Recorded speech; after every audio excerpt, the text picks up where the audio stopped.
Hello and welcome to our interview series on Second Thought, where we go beyond knee-jerk reactions and rhetoric. The goods and service tax regime has passed the 5-year mark, a significant landmark because it was decided right from the beginning that the compensation for the states for poor tax collection, if any, will end after 5 years. That means this is the time when the economy was supposed to adjust with the new tax system and start yielding results, which are GDP will rise, grow 1 to 2%, prices will fall, maybe even up to 10%, and revenue from taxes will go up and up. You know that it didn't happen, and everybody is unhappy. What went on? We have with us noted economist, writer, and former finance minister of Kerala, Dr. Thomas Isaac. Welcome, Dr. Isaac. Yes, Jimmy, this GST has been one of the biggest disappointments. You were a part of the GST council when this new tax system rolled out. And I remember the mood. It was euphoric. And even the opposition had some type of optimism in them. But on the hindsight, what do you think? Did you miss out anything? Overlooked anything? You are right. I had welcomed it and participated in the deliberations to bring it about. One reason was it was a fait accompli. By the time I became minister, Lord Sabha had already passed the bill. His basic architecture was ready, and there was no doubt Parliament was going to accept it because Rajya Sabha also to accept it because Congress was in favor of GST. Therefore, as Minister of Kerala, I decided my role should be to ensure that Kerala gets the best deal from that. You asked me the question, what went wrong? The first wrong that the central government did was they took initiative for central cannot be stalled to bring down the tax rates on 28% bracket and most of other commodities, just on the eve of last Lok Sabha election, with an eye on political angle. So the GST rates became ceased to be revenue neutral. See, let me put it in a very simple manner. In Kerala under VAT, 80% of our tax revenue came from 14.5% bracket. But then what happened under GST? They had 28% rate, which is highest rate. That was now almost scuttled to 18%. And states would get 9% only. So states whose revenue came from 14.5% now suddenly so that revenues are going to be confined to 9% for 80% of their income, or say 60% of their income. So this is one thing. That's rates used to be revenue neutral. Second, nobody imagined that this implementation would be so much messed up. This is an IT-enabled tax collection system, but IT backbone was not ready till 2 years back. And a lot of design changes had to be required. And therefore, there's no way the tax could be administered. How can a state government administer tax? They're sitting ducks here. Because e-way bill was introduced only after 2 years of GST. Without e-way bill, how you will track anything? So this malfunctioning of administration, that was the second reason. As a result of which, now we have this crisis in GST. Like you said, it's a destination tax. But let's see, in India, we have states which do the most of the production and states which do most of the consumption. Let's call them producing states and consuming states. How can both type of states fail to attain the revenue targets? Because when we look into GST compensation, almost every states are getting, they're liable to get GST compensation. economic base of states are so different. They are not all uniform. There are states which are manufacturing states. There are states which are consuming states. And there are also states which are not very consuming state, but also not manufacturing states. So let us divide into three. So the general expectation was consuming states would do well. The manufacturing states would be a setback. That was a kind of understanding. So what has happened? Now states which are manufacturing and consuming states, they have done well. Say, take Telangana, Hyderabad, Tamil Nadu, Chennai, Mumbai, they have done fairly well because it's a destination tax. But Kerala is a destination state which has done poorly. Why? Because Kerala does not manufacture them within the state. You say about 60-65% of the consumption within Kerala is meant for imports from outside. But as I told you, in the absence of a powerful, efficient e-way bill, I think there is a great leakage taking place. The whole IT backbone, I cannot know how much has been transported within to Kerala and so on. Therefore, states like Kerala with a manufacturing base outside, without a manufacturing, there I think they are facing much higher leakage. The administrative system was just not in place. And therefore, now everything in place, I think you are going to start the system is going to start functioning. But it's going to take some time. And therefore, India government should extend the compensation paid by another 2 years or 3 years. India government does not lose any money from their budget. The compensation is not paid from the budget of India government, but from a compensation fund which is collected through a special cess. Every year, 14% growth in tax was assured by the union government. If not, the union government will compensate. Did that make the state governments a little bit lethargic in collecting taxes? Is that possible? Those states which are laggard, is not their fault. Because tax is not collected by just the state government. It's collected by center and state in every state. See, it is half the collection is made by center, half the taxpayers are with the state government. And therefore, there's no point in blaming the state. Some state is lagging behind. There is a deceleration in tax levy. It means there is something wrong in the system. Why they are not doing well. Therefore, give them this degree of comfort. But they are not willing to do so. The haughtiness that we know.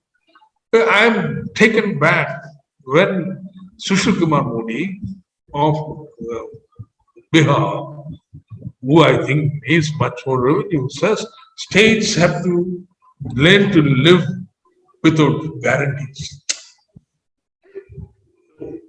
That's not the logic at all. But the introduction of GST also coincides with the time when our economy was doing very badly. From 2017, when the GST was introduced, from 2021, the economic growth was just around 3% on an average. Very bad. Before that, the rate of growth was around 7%. So, for the poor tax collection, can we blame GST alone? But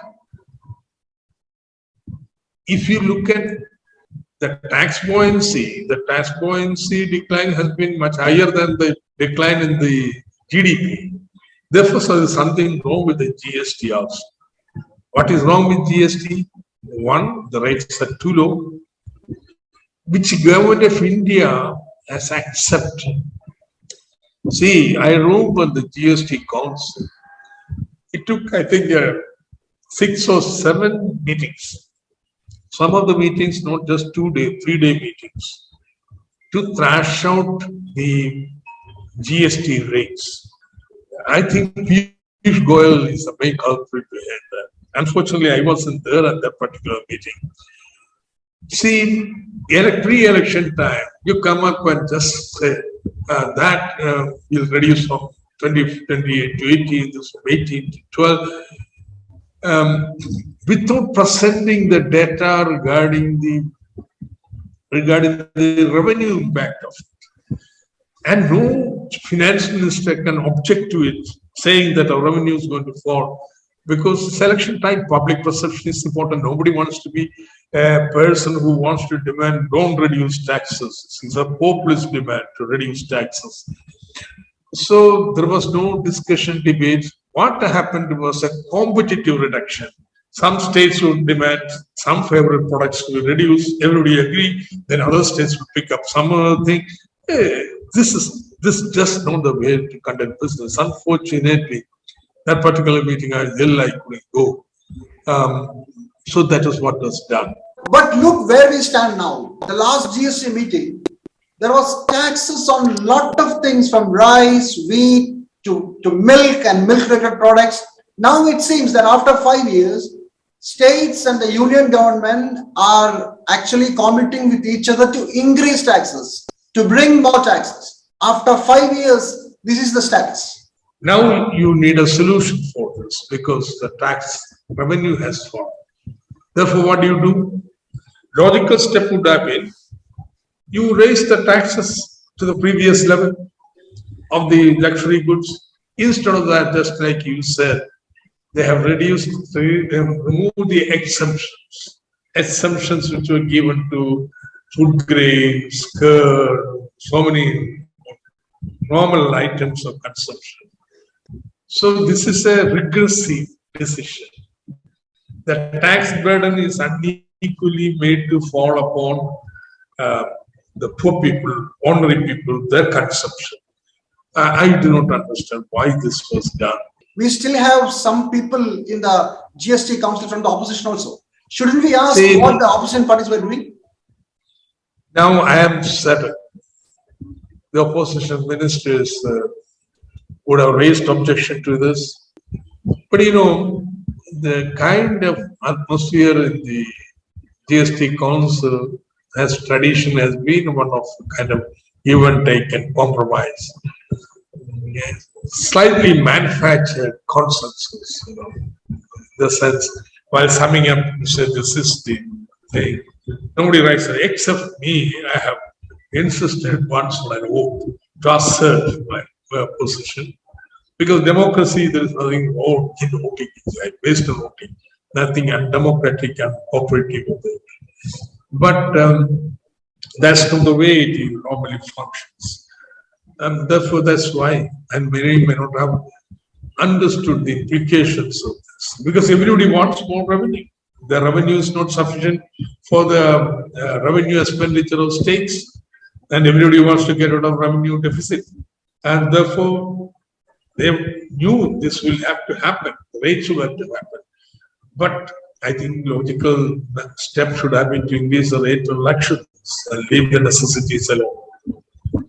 So in short, what happened in the GST council and the GST tax regime is that the goods, luxury goods and the producers and the big guys of the economy has their way, while the common man is forced to compensate for the tax reductions given to them. That's right.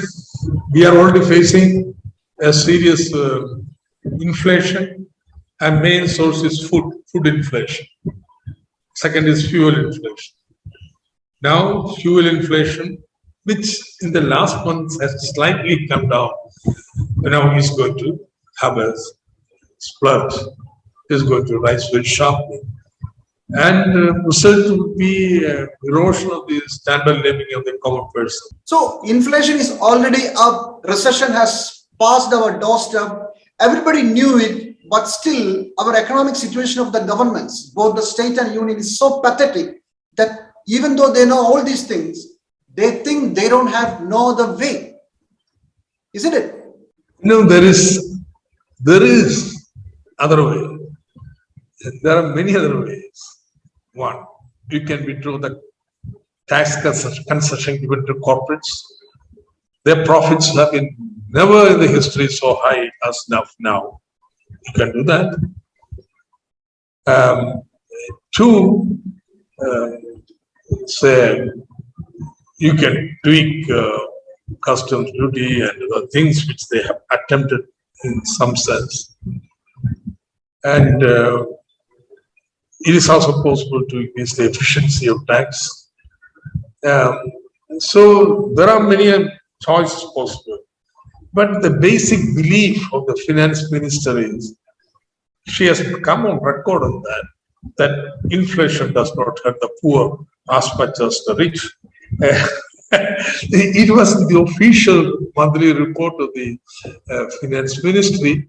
You allow states have flexibility to fix its GST. There is CGST and SGST. SGST is imposed by, collected by the state on intra-state transactions. Now that does not affect interstate trade or other states any manner. Best experience has been Kerala after the floods. Kerala imposed a flood cess for 2 years, 1%. Then affected the national tax structure in any manner. Therefore, I would argue, states must be given a federal flexibility which existed under VAT of increasing or reducing the SGST within a narrow band. I don't say unconditionally any level, within a narrow band. That would give certain comfort to the states. So it depends of your perspective of our nation, whether you accept this nation with great diversity, whether you accept there is something advantage in accepting the diversity. Unfortunately, for the first time in independence, after independence, India is ruled by a party which does not believe in India's diversity. They have one nation for everything, one nation, one tax, one nation, one ration card, one nation, that, and I think they are also going to have one nation, one election. See, they just refuse to accept. The aspirations of people are different. This, unless you give the freedom, India will not hold together. Second is, when the tax was subsumed, if you do, it was not 50-50. The contribution of central taxes to total subsumed taxes was only 45%, and states 55%. Now in the present context, let's make the rate split of not 50-50, but 60-50, 60 in favor of states. So these are issues. I think states should take a joint stand. You mean 60-40? Oh, sorry, 60-40. 60-40. In short, the GST was nothing but a death trap for the states. See, you had entered the path of VAT. The moment you entered that, states had given up significant proportion of power. GST is only an extension of this principle to national level, in a sense. But at the same time, there was some degree of freedom which existed, and legally full freedom. That is gone. So now thinking back, there is we should have continued the opposition as during the bad times against GST also. Mr. Isaac, if you get a chance to time travel way back to 2017, will you discard GST altogether or will you make some new suggestions? See, now it's a irrevocable step forward because constitution has been changed and there is no hope of another amendment to change it back to the old system. So you are in GST regime. But within the GST regime, you can introduce a degree of federal flexibility which existed in VAT. See, these are possible because even Supreme Court in its recent judgment, it ruled out against the GST Council decision to impose tax on FOB imports. So that upheld. But then it said GST Council decision is only recommended. If a state refuses to follow it, there is nothing can be done. Law will have to be changed. But I think situation should not be pushed into that level. There must be statesmanship in revisiting GST, overcoming many of the issues that have been discussed today. So it will take time. Therefore, I would say create an atmosphere for that by extending the compensation period by another 2-3 years. Everybody have some degree of comfort, then come together, discuss it, and come to an understanding.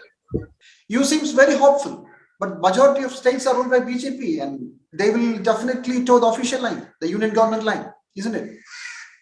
As the tax moves up, if a panchayat does it, there will be an uprising.